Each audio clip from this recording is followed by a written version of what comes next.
네, 안녕하세요. 네. 뭐 예전에 한번 찍은 영상이긴 한데 다시 한번 찍어 볼게요. 그리고 오늘 이 영상을 찍고 한 3년? 3년이나 한 5년 뒤에 같은 주제로 영상을 한번 찍어 보도록 할게요. 오늘 말씀드릴 주제는 부동산 공부해서 여러분이 할 수 있는 것들에 대해서 전에 찍었지만 다시 한번 촬영을 해 보도록 해요. 간단하게 그냥 요점 정도만 간단하게 여러분한테 소개를 해드리고, 제가 이제 3년 뒤에 다시 찍겠다고 말씀을 드리는 이유는 3년 정도 제가 일을 더 하면은 그래도 지금보다는 훨씬 부동산 업계에 대해서 전문가가 되어 있지 않을까라고 생각을 해요. 그래서 전문가가 되면은 부동산을 배워서 어떤 식으로 돈을 벌 수 있는지 좀 더 많은 경로에 대해서 알 수 있을 거라는 생각이 들어서 나중에 찍을 거고요. 지금 상태에서 제가 알 수 있는 거 몇 가지만 간단하게 설명을 드릴게요. 일단 부동산을 공부를 하면은 공인중개사를 할 수가 있어요. 그래서 이제 본인이 갖고 있는 부동산을 팔려고 하는 사람, 그리고 사려고 하는 사람을 가운데서 중개를 해주고 중개 수수료를 받는 거죠. 매매뿐만이 아니라 월세를 놓는 경우, 전세를 놓는 경우도 마찬가지고요. 첫째는 이렇게 공인중개사를 할 수 있고, 두 번째는 부동산 투자를 할 수가 있죠. 이제 부동산 매매 물건을 많이 보러 다니고, 우리나라 경제 흐름이나 아니면 전 세계의 경제 흐름을 바탕으로 해서 그런 것들을 바탕으로 해서 좋은 매물을 찾을 수 있는 본인의 안목이 있다. 그리고 이 물건을 샀을 때, 이 상가나 주택을 샀을 때 시세 차익을 노려볼 수 있을 만한 그런 입지를 판단할 수 있는 본인의 능력이 있다. 물론 부동산 공부를 지속적으로 하게 되면은 그런 눈이 생기게 되죠. 실질적으로 투자를 해보고 그 투자를 잘못해서 울어도 보고 수익을 내보면서 그런 것들을 배울 수가 있다고 생각해요. 그리고 공부를 하고 상권에 대한 공부를 하고, 그렇게 하면 이제 부동산 투자를 해서 돈을 벌 수가 있겠죠. 그리고 세 번째로는 경매가 있어요. 경매는 이제 여러분들이 다 아시는 건데, 저희 사무실에서도 법원 경매 대리를 해요. 그러니까 법원에서 이제 예를 들어서 경매에 들어가는 물건이 있다 그러면은 저렴하게 경락을 받아서 시세 차익을 남긴다든지, 아니면 저렴하게 경락을 받아서 본인이 직접 입주를 한다든지.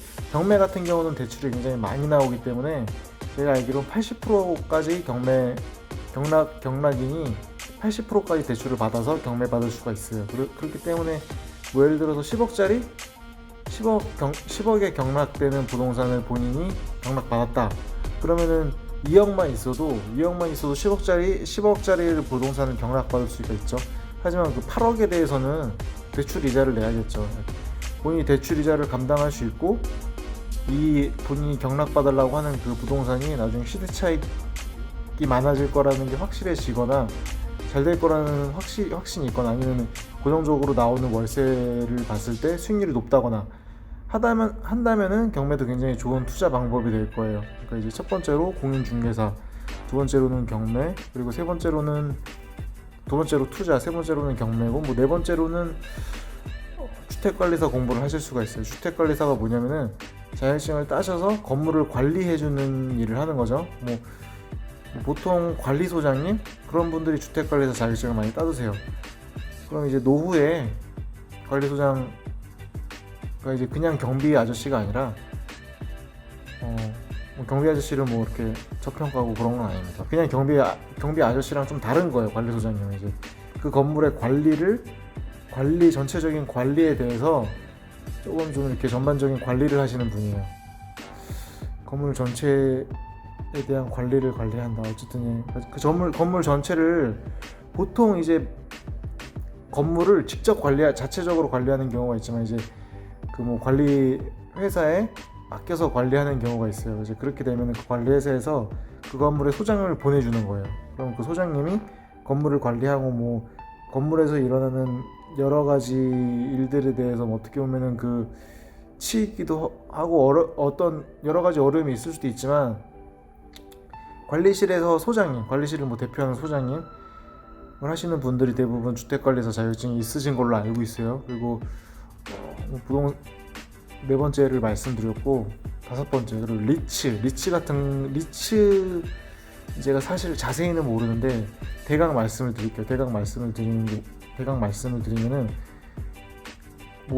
저나 여러분들이나 뭐 여러분들 중에는 있을 수도 있어요. 뭐 예를 들어서 강남에 1,000억짜리 빌딩을 갖고 계시는 분들이 있을 수도 있어요. 하지만 저는 그렇지 않단 말이에요. 근데 그런데 이제 투자를 해서 뭔가 수익을 얻고 싶다 그러면은 일종의 펀드를 조성하는 걸로 알고 있어요. 그러니까 그 뭐 예를 들어서 한 10,000명한테 뭐 얼마씩 걷어가지고 10,000명이 만약에 100만 원씩만 해도 100억이잖아요.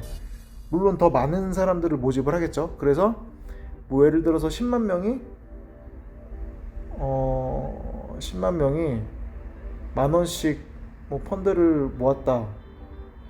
그럼 얼마지? 그러면은 10만 명이 10,000원. 어쨌든 그렇게 해가지고 투자를 하는 거예요. 매수를 해가지고 거기 매수를 하건 뭐 어쨌든 그거를 투자를 해가지고 나오는 수익을 배분해 주는 거죠. 뭐 주식하고 약간 비슷한 부분이 없지 않아 있는 것 같아요. 그리고 이제 이번에는 6번째, 부동산 공부에 어떻게 보면 부동산 자격 시험의 최고봉이죠. 감정평가사, 부동산을 감정평가하는 거. 감정평가사 같은 경우는 항공기 같은 거를 감정평가하시는 분들도 있고 부동산을 감정평가하시는 분들이 있어요.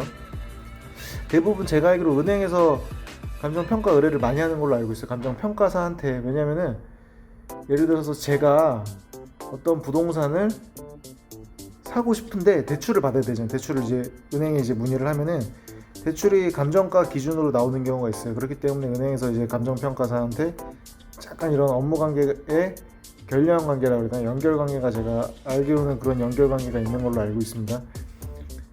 그리고 뭐 7번째로는 부동산 유튜버를 할 수가 있죠. 저 같은 경우는 아직 내공이 많이 부족해요. 공부도 계속 해야 되고 경험도 아직 부족하고 그러다 보니까 조금 뭐 유튜버에 뭐 좀 굉장히 질이 좋고 그런 영상을 업로드를 하기는 아직 사실은 무리가 있어요. 그래서 계속 공부를 하는 거고 저도 민법도 공부하고 뭐 공인중개사에 관련된 법률도 공부하고 경매도 공부하고 그리고 뭐 어쨌든 매일 아침 신문도 읽어보려고 하고 재테크 같은 것도 공부를 하고 그런단 말이죠.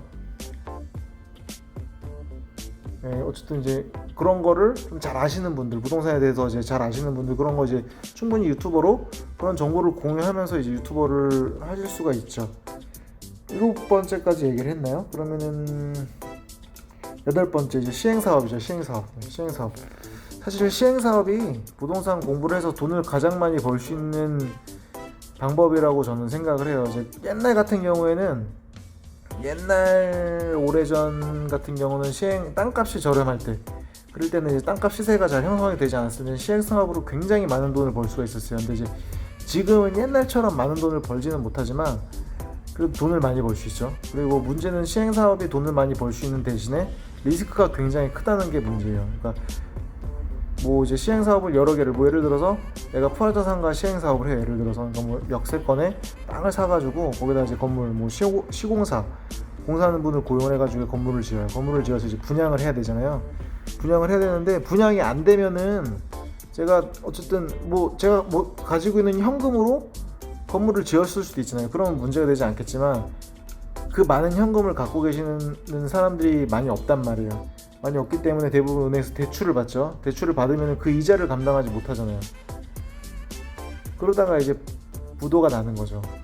경매 넘어가고 건물 그런 경우가 있어요. 네.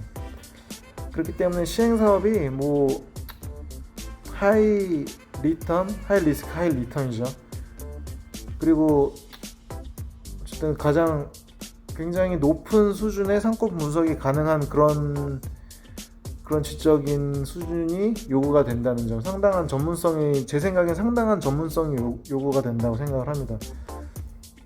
뭐 이 정도 말씀드리고 그리고 아까 제가 경매 얘기를 할 때 말씀을 안 드렸던 게 있는데 이제 경매를 잘 받으신 분을 제가 몇 분을 알고 있어요. 그러니까 아무래도 사무실에 있다 보니까 직접 아는 건 아니고 이제 주워 들은 얘기인데 일산 동구 어떤 건물을 어떤 분이 112억 6천만 원인가의 경락을 받아서 136억 4천만 원에 매도한 경우가 있었어요. 네. 이게 무슨 뜻이냐면은 112억 6천만 원에 이제 경락을 받았잖아요. 그러면 25억 정도? 25억 정도만 있으면은, 넉넉 잡아 30억 정도 있으면은 나머지 금액을 82억 6천만 원을 전부 대출을 받아서 낙찰을 받은 다음에 그거를 이제 136억 4천만 원에 판 거죠. 물론 취득세랑 양도소득세가 나왔을 거예요. 그렇다 하더라도 굉장히 많은 금액을 순식간에 벌었어요. 그건 이제 굉장히 덩어리가 크잖아요. 100억이 넘어가는, 낙찰가가 100억이 넘어갔기 때문에. 그런 식으로 뭐 아무리 경매 시장이 뭐 경매 좋은 거 안 나온다, 좋은 매물 나오면은 거의 뭐 실제 시세 정도는 본인이 투자를 해야 된다. 왜냐면 실제 매물이 나오지 않으니까. 그렇기 때문에 실제 매물이 없기 때문에 경매로 올라오는 것 중에 좋은 매물이 있다? 그러면은 그거를 경락받으려고 하는 사람들이 많아지고, 경락받으려고 하는 사람들이 많아지면은 당연히 높은 가격에 경락이 되겠죠. 뭐 그렇게 이야기를 하더라도 실제로 이렇게 많은 수익을 남기시는 분들이 존재를 한다는 거죠. 오늘 이렇게 여러 가지 부동산을 공부하셔서 배우시는 여러 가지 방법에 대해서 말씀을 드려봤어요. 아직은 뭐 좀 더 깊이, 아까 처음에 말씀드린 대로 3년이나 5년 뒤에 다시 한번 제가 촬영을 해볼게요. 그리고 3년 그리고 5년 사이에 저도 이제 공인중개사 말고 다른 공부도 계속해서 다른 도전도 해보고, 부동산 투자도 직접 해보고, 경매도 직접 받아보고, 유튜브도 계속 찍고, 공인중개도 계속 하고, 그리고 리츠도 한번 진짜로 해보고, 뭐 그렇게 해보도록 하겠습니다. 뭐 시행사업까지는 할 수 없을 거라고 저는 생각을 하는데, 어쨌든 제가 이 부동산 제 계정에 계속해서 영상을 올리고 있어요. 영상을 계속 올리고 있는데, 중요한 거는 저는 이 사업을 계속 죽을 때까지는 모르겠는데 계속적으로 해보고, 언젠가는 분명히 제가 시행사업을 할 날도 있을 겁니다. 그러면 이제 시행사업 같은 걸 하면서도 여러분한테 이제 좋은 팁 같은 걸 공유를 하도록 하겠습니다.